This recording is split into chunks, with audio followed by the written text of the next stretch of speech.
civilmedia.mk. Слободно, независно, отворено.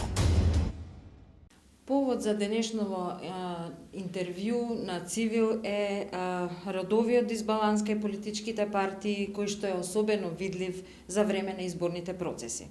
Односно во големата разлика на родовата застапеност на повисоките позиции на државно политичко ниво. Оваа родова нееднаквост особено се забележува во медиумскиот етер, односно на дебатите помеѓу изборните кандидати организирани од телевизиските куќи. Со нас денеска е единствената кандидатка градоначалничка за општина Куманово од редовите на ЛДП Дом, односно Движењето одлучно за промени, Теодора Димитровска. Таа ни го одлече вниманието со незината објава на Фејсбук пред 2 дена, со незината објава на Фејсбук дека не била прифатена во една дебата на една од телевизиските куќи. Дебатата била со сите кандидати за градоначалници на општина Куманово, нашата гостинка не била прифатена. Добре дојде, Теодора. Добар ден, најпрво им благодарам за поканата и можноста со вас денеска да разговарам и да споделам мои искуства во досегашната ни изборна кампања, но и како ќе постапиме понатаму. Теодора, прво да ни кажете што се случи тој ден фактички кога имаше дебата на една од телевизиите и дали беа сите кандидати, дали бевте поканети, дали воопшто некој изреагира и се поред, ве молам. Вака, најпрвен, јас не знаев за таа дебата. Другите кандидати предходниот ден пред да се одржи дебатата ме прашуваа: Теодора, дали ќе одите утре на дебата? Јас немав информација за дебата, така да од мојот тим се јавивме на главниот уредник од телевизијата. Не се јави, но ни се јавија еден од новинарите и другите уредници и ги прашавме зошто Теодора не е поканата на дебата. Тие како што кажаа најпрвен дека нема технички можности за да присуствувам на дебатата и дека можеби нема да влијаем на резултатот на изборите, и така да тие во својот состав одлучиле дека јас не треба да бидам дел од таа дебата и да не можам да си ја представам програмата. Јас го прифатив тоа, дури и денот на дебатата чекав да ме контактира некој од нив и да ми каже, мислев дека ќе се предомислат и дека сепак ќе одлучат да бидам дел од дебатата, но тоа не се случи, затоа јас решив да отидам директно на лице место и доколку не можам внатре да си ја представам својата програма и своите заложби, тогаш тоа го направив надвор на едно видео, се јавив.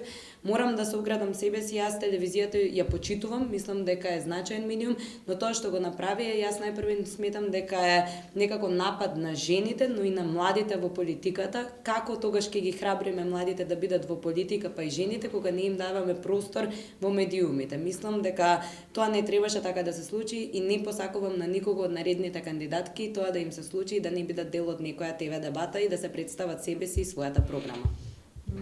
Храбар потег од вас секако, меѓутоа како одлучивте вие на волку млада возраст, би рекла, да бидете кандидатка за вашиот град? Вие сте, мислам дека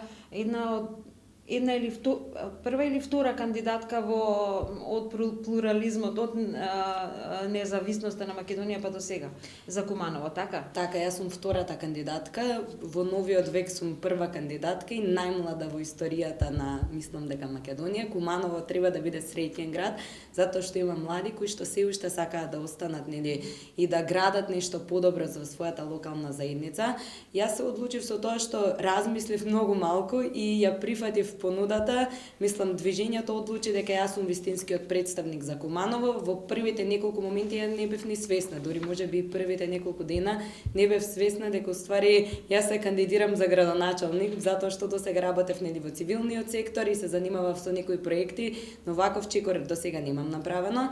Храбар потек е но мислам дека ова е почетен чекор како младите да бидат охрабрени и како на вистина да почнат да предонесуваат нешто, затоа што сите политички субјекти ги слушаме допринесеме, како викаат, за младите, ќе направиме, ќе придонесеме, ќе ги задржиме младите во државата, но сепак доколку младите не ги ставиме на клучните позиции и доколку не им дадеме вистински да пробат како тоа се креираат политики, што значи да си дел од власта, тогаш нема да можеме да ги задржиме младите. Мислам дека ова е чекор кој што треба да ги охрабри сите политички партии наредните избори повеќе млади да кандидираат, затоа што мислам дека сум најмладата, тоа како што видов во едно истражување, сум најмладата до сега, така да ова е храбар чекор, но мислам дека треба да биде традиција во државата што повеќе млади да не бидат на одлучувачките позиции. Каква е вашата програма како кандидатка за една градоначалничка на општина Куманово? Во што се состои вашата програма? Бидејќи сте и млада и во политиката, млада сте и со возраста, вие сте абсолвент, колку што знам. Да, сега сум на мастер студии, абсолвент сум на правниот факултет Јустинијан I, сега започнувам со мастер студии меѓународно јавно право и Европска унија. Па нашата програма најпрвен морам да посочам дека беше отворено пишувана. Јас кога станав кандидат, јас имам еден поразличен, еден граѓански пристап. Некои луѓе ми замеруваат дека можеби многу повеќе се однесувам како да сум во некоја невладина организација, но мене тој пристап ми е поблиску до граѓаните и мислам дека тоа сите го препознаваат. Програмата беше пишувана на начин што на Facebook страната отворивме прашалник за тоа што им фали на граѓаните на Куманово. Добив многу пораки, тоа беше изненадувачки за мене, посебно одзив имаше од млади луѓе кои што потенцираат што е тоа што навистина им недостасува. Програмата ни е поделена на неколку сегменти. Едно, мислам, најзначајно и акцент се дава на креирање на град за млади, затоа што општината досега не направи многу за младите. Младинскиот центар уште не е отворен, а локалните младински совети општината согласно законот не го смени статутот и не го испочитува законот за младинско учество и младински политики, затоа Куманово уште нема локален младински совет, а младинскиот центар уште не е отворен, како што напомена градоначалникот се отворен, но еве му завршува мандатот и тој не е отворен. Вториот дел од програмата ни е како градот да го направиме зелен и урбан. Предвидуваме политики на тоа како да се развие урбаноста во градот, но сепак да го посветиме на тоа што е зеленото за нас и како вистински да ја предвидиме зелената агенда. Не може во еден мандат градот да биде целосно зелен, но може да се почне од некаде. Третиот дел ни е поддршка на селски стопанство, што мислам дека многу малку од програмите до сега ги поддржа, па може би ни еден од моите против кандидати не го поддржа селското стопанство. Ние предвидуваме помош до 200.000 денари за привлекување на IT номади. Тоа е нов термин во нас, на нашите простори, односно помош од општината за реновирање на селските, односно куќите кои што се наоѓаат во приградските и селските населби, со тоа привлекување на странци, но и на граѓани на Македонија кои што живеат во други работи, својата работа да ја вршат од компјутер, но да ги видат убавините на селата кои што се во Куманово и во околината на Куманово. Потоа предвидуваме уште повеќе рурален развој и како едно од за мене најзначајно е ребрендирање на Куманово како чевларски град, затоа што ако знаете, јас потекнувам од чевларска фамилија, мојот дедо цел живот се занимаваше со чевларство и така да нашата програма предвидува огромен дел за тоа како Куманово повторно да ја развие таа своја најзначајна дејност и како Куманово повторно да биде слика како чевларски град. Најпрви ни ветува 8 години дека ќе се постави скулптура во форма на чевла во Куманово. Тоа не се случи, тоа е нашата прва заложба да се постави таа скулптура, а втора е помош на чевларите во делот од 200.000 денари за купување на алати и на опрема и отворање на чевларски сајм, кој што општината ќе предвидува дали превоз, дали храна за туристи кои што ќе доаѓаат, со тоа ќе се привлекуваат туристи, а Куманово повторно ќе може да ја развие таа своја дејност и чевларството да живне, а не да се уназадува како што сега се прави. Во ред, вие веќе тука малку јас промовиравте вашата програма и успешно го направивте тоа. Кажете ми, со оглед на скорешното ваше искуство како жена, вие сте млада жена, како жена која што влегува во политиката свесно и веднаш се соочува со некаква препрека, нели? Првата препрека беше тоа што не ве покани. Дали почна да ве канат сега на дебати? Веројатно да, така. Откако го сниме видеото, јас стана видлива. Не ми беше целта да се промовирам преку тоа видео, но луѓето ме гледаат со тоа што јас ги спонзорирам сите мои постови. Мислам дека сега на Facebook рекламите се најпопуларни, така да од сите мои дебати јас тие ги спонзорирам. Затоа и ова видео излезе толку вирално. Мислам дека ова беше путта кој што ќе ги обесхрабри жените. Зошто? Затоа што најпрво им гледаме и мислам и од статистика дека многу малку жени се наоѓаат на нели кандидатки за градоначалнички, па и носителки на советнички листи, па и самите советнички листи. Мислам дека ова јас се соочувам со секаков вид на притисок. Еден е притисок на социјални мрежи, со што јас како што викам, како живо месо да им фрлив на луѓето и ме напаѓаат од сите страни. Буквално добивам непристојни коментари и тоа е страшно. Јас го очекував тоа, но до таков степен не очекував. Мислам дека како жени треба да се избориме уште повеќе и дека не треба да се откажуваме на ваквите предизвици. Коментарите се повеќе тие обезхрабрувачките од жени или од мажи? Многу е важно и тоа. Од мажи. Од мажи. Иако знам дека и жените може да бидат огромна препрека за друга жена, сепак овие коментари се од мажи, непристојни, сексистички коментари буквално да направат да не се чувствуваш удобно во својата кожа. Такви коментари добивам и знаете и по цели денови ми звонат на камера. Не можеш да го спречиш тоа, но сепак мислам дека не треба да се откажуваме. Ние мораме да се избориме за нашата положба. И мене не ми се свиѓа максимата која ќе се каже да жена е поставена пошто мораше да биде нели квотата да се исполни и жената да биде како бројка. Општеството не ни е уште спремно за тоа дека и жена може да биде на одлучувачка позиција и мислам дека уште како дел од граѓаните наши не се свесни дека уствари жената е подеднакво способна како и мажот. Ние не сме некој посебен ендемичен вид, него сме исто човек, граѓанин како и мажите. Така да јас не ја сакам таквата поделба и мислам дека уште повеќе треба да се потикнуваат и политичките субјекти да кандидираат повеќе жени заради нивниот квалитет, не заради бројката. Дали во вашата програма сте предвиделе како да работите на поголемата застапеност на жените, конкретно на жените во политичкиот свет, нели на политичката сцена, како што вие еве сега. Така, ние учествувавме во многу проекти, посебно можам да зборам за мојата политичка партија, ние учествувавме во проекти за тоа како жените нели да излезат против насилство во политиката, но и како жени да креираат политики. Јас исто така имам учествувано на еден проект и од тој проект беше преточен во мојата програма, а тоа е креирање на локален механизам за реинтеграција на жртвите од семејно насилство и родово базирано насилство. Овој проект е ставен, мислам, нели има комисија за еднакви можности помеѓу мажи и жени во општината и координатор за еднакви можности, така да можам да кажам дека во 4 години до сегашното работење на сегашната нели локална власт немаат изгласано буџет. Граѓаните, односно жените, не знаат каде да се обратат и доколку имаат некој таков проблем, воопшто нема ни една активност проведена, така да ние во нашата програма предвидуваме буџет за таа комисија. Комисијата е составена, исто тоа беше статистички, ја го носам целиот документ за јавна политика. Комисијата е составена само од жени и за мене тоа беше застрашувачко, затоа што ако се работи за комисија помеѓу еднакви можности меѓу мажи и жени, дали оние ставаат во понеповолна позиција таа комисија и ги ставаат жените само за да има некој на тие функции, а не за да се работи вистински, така да нашата програма предвидува задолжителни годишни средства за тие комисии за да може да се ја вршат својата работа од една страна, а координаторот за еднакви можности помеѓу мажи и жени во моментот е во исто време и раководител на еден од секторите во општината, па така ние во програмата предвидуваме тој координатор да не биде ставен од рамките од локалните власти, односно од администрацијата, туку тоа да биде експерт кој што навистина ќе ја познава оваа тема и ќе може да им ги овозможи правата кои што ги имаат граѓаните и да си ги исполнат своите заложби пред самиот тој координатор.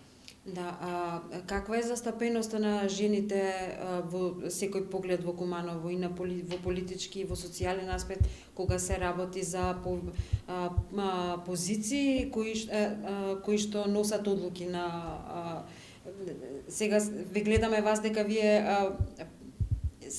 пробувате да се некако да се прикажете на политичката сцена, меѓутоа на другите места каква е во Куманово состојбата со жените воопшто? Па жените во Куманово реално не се чувствуваат сигурни. Зошто не се чувствуваат сигурно? Најпрви има огромен број на случаи, морам да се навратам, кои што не конкретно за жени зборам, кои што се жртви на некое насилство и тоа не го пријавуваат, затоа што во Куманово постојат едни многу блиски врски, во кои што ако не, жената пријави на пример дека е малтретирана психички, физички, тогаш мажот ќе се јави, нема никаква институционално тоа не може да се реши. Од друга страна, до сега имавме председателка на совет која што е жена и која што еве уште еден мандат, актуелната власт повторно ја кандидира таа жена како носителка на листа. Мислам дека не се доволно застапени според мене и дека жените воопшто во Куманово си гледаат на работата како и ние треба да бидеме домаќинки, а не треба да бидеме активни. За разлика од другите градови или во Скопје, многу е поразлична состојбата. Јас можам да направам една паралела. Дека се повеќе фигуративност на тие позиции, да фигурираат само без некоја функција, само која да врши фигурираат, функцијата наместо нив тогаш? Ја вршат функцијата мажите. Председателката на советот е квалитетна жена, морам да признам, она е многу време во политика и жената стварно е квалитетна и затоа е на таа позиција. Но генералното мислење, уште постојат некои традиционални вредности во Куманово и тие никако да се искоренат. Кога ќе се види жена, знаете, јас од дома понекогаш добивам информациите од ора, жена си немој до толку да извинете, а што ако сум жена? Тоа не значи дека не можам да се борам подеднакво како и мажите. И некако тоа се провлекува и се проткавува се додека нели јас викам и во општината и кога сум се видувала со представници од општината и викам направете некои кампањи, позитивни кампањи за тоа како жените да ги потикнете уште повеќе да работат и уште повеќе да бидат активни. Познавам жени кои што се нели дел од локалната администрација, ама сепак како гласот да не им го слушаме и како да се занемарени и како да се позадина на мажите. Јас имам едно такво чувство, мислам дека и повеќето жени од Куманово го имаат тоа исто чувство. Како ја вршите вашата промоција на вашата програма, бидејќи нешто митинзи не сум видела од вашата опција движење одлучно за промени. Да, за промени. Па ние митинзи не организираме, имаме повеќе неформални средби со граѓаните, комуницираме и преку социјалните мрежи, значи јас се пуштам некогаш и лайв, разговараме на секои теми, се сретнуваме, повеќе неформални средби. Еве сега актуелно што ќе бидне, ќе организираме кино на отворено, со што ќе ги поканиме сите кои што сакаат да дојдат да изгледаме заедно филм. Пробуваме да ја направиме кампањата малку со нова енергија, нов дух и како нова генерација на политичари. Јас лично не сум пристрасник за отварање на штабови и јас не ја разбирам штабската функција, освен за билдање на мускули, ние тоа така го викаме. Неконзервативен начин имате на представување. Неконзервативен, јас сакам отворено и сакам директен разговор. Значи кога некој ќе помине покрај мене на улица и ќе ми каже не те бива, ти си ваква, ти си таква, јас застанувам и го прашувам зошто го мислите тоа. Ве застануваат ли? Да. Да. Почнаа луѓето да ме препознаваат. Од кога? Па мислам после ова видео што се случи со Алсат, значи, да. Мислам дека од тогаш и сите ми викаат браво, многу храбро, супер е, препознаваат луѓето. Некако се плашат да го искажат своето мислење затоа што некој може би работна позиција, нешто ќе им зависи, нема да има поволен исход по нив.